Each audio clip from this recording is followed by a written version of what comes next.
Hello everyone, welcoming you all to my YouTube channel. I am Bhumika. Today we are going to learn chapter number 19. A seed tells a farmer's story. So today is a story time and a seed's tale. So let's begin and read the story and understand how farmers struggle to take care of farms. यहाँ पर एक छोटा सा seed अपनी story को कह रहा है और ये सीड मिलेट का है। ये बहुत ईयर्स से एक बॉक्स के अंदर रहता है जो एक वुड से बना हुआ बॉक्स है और वो हमें आज एक स्टोरी सुनाएगा। और ये स्टोरी अगर वो आज नहीं सुनाएगा तो बहुत देर हो जाएगी। फार्मर का नाम है दमजी भाई और उनकी फैमिली की आज ये सीड हमें स्टोरी सुनाएगा। ये स्टोरी है वन गांव की जो गुजरात के अंदर है। ये सीड्स आगे जाकर बाजरा मिलेट बनेंगे और फेस्टिवल सीजन्स में ये विलेज सब लोग मिलकर वेजिटेबल्स और ग्रेन्स की हार्वेस्टिंग करते हैं और दमजी भाई भी अपनी तरफ से सीड्स और क्रॉप्स को अच्छे से ग्रो करते हैं। ये सीड्स जनरेशन टू जनरेशन आगे जाती है और बिग बिग न्यू क्रॉप्स को ग्रो करती है और इस सीड्स को स्टोर करते हैं लूकी में और उसको कवर कर देते हैं मड से और बाद में उसको वाटर देते हैं ताकि वो सीड्स अच्छे से ग्रो हो जाए। दमजी भाई ये सारा काम अपने आप से करते हैं और उन सीड्स को वुडन बॉक्स के अंदर रखते हैं और उसके अंदर नीम की लीव्स डाल देते हैं ताकि कोई भी इंसेक्ट उनको खा ना सके।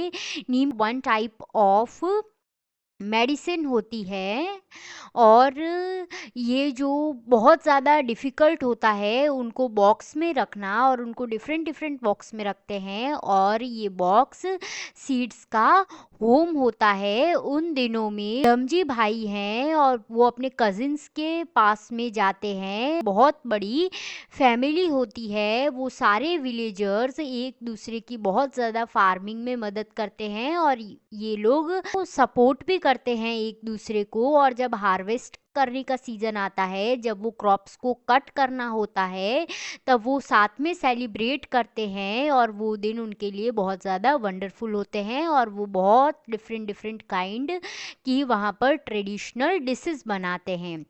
वो विंटर को एक साथ में इंजॉय करते हैं और विंटर में वो लोग ऊंधिया बनाते हैं। This is one kind of stew.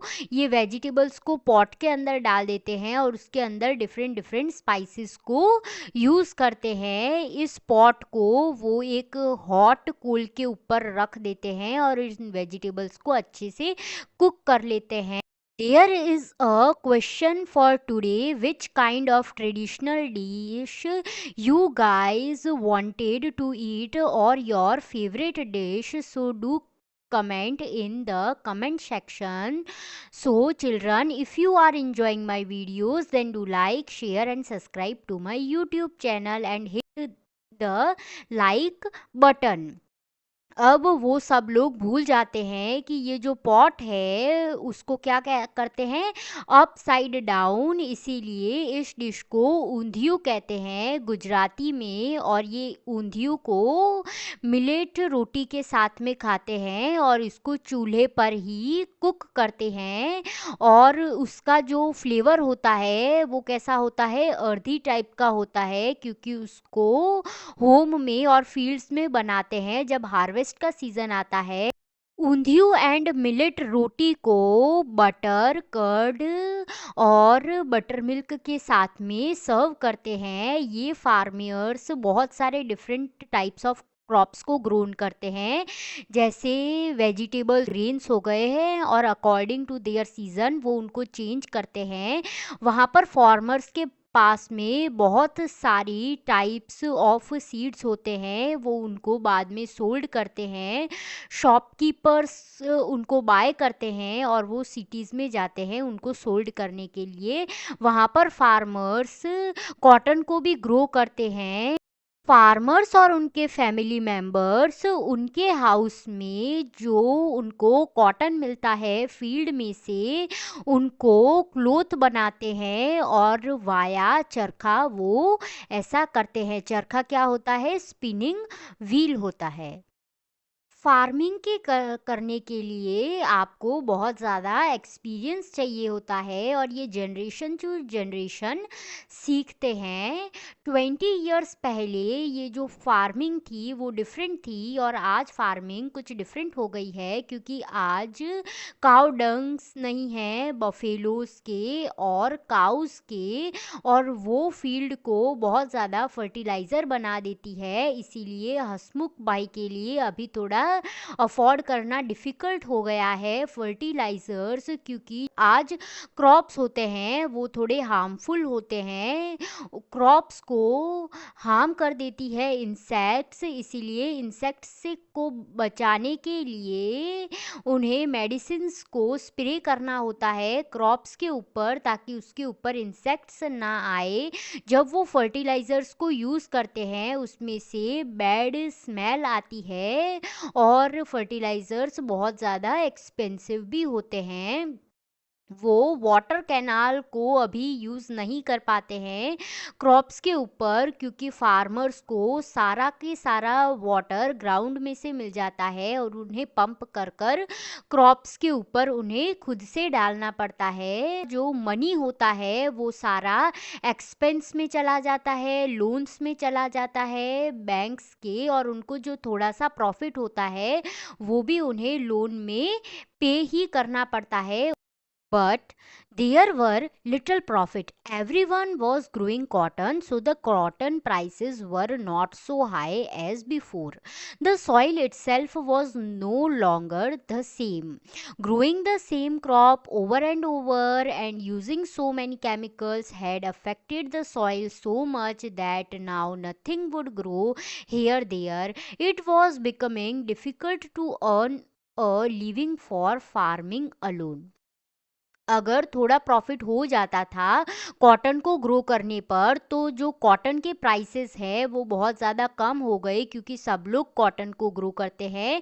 अगर बार बार फील्ड के ऊपर वन क्रॉप ही ग्रो करेंगे तो वो फील्ड फर्टिलाइज्ड ज़्यादा देर तक नहीं रहेगी और वो सॉइल को भी अफेक्ट करेगी। इसीलिए अभी जो फार्मिंग करते हैं उनके लिए थोड़ा डिफ़िकल्ट हो जाता है।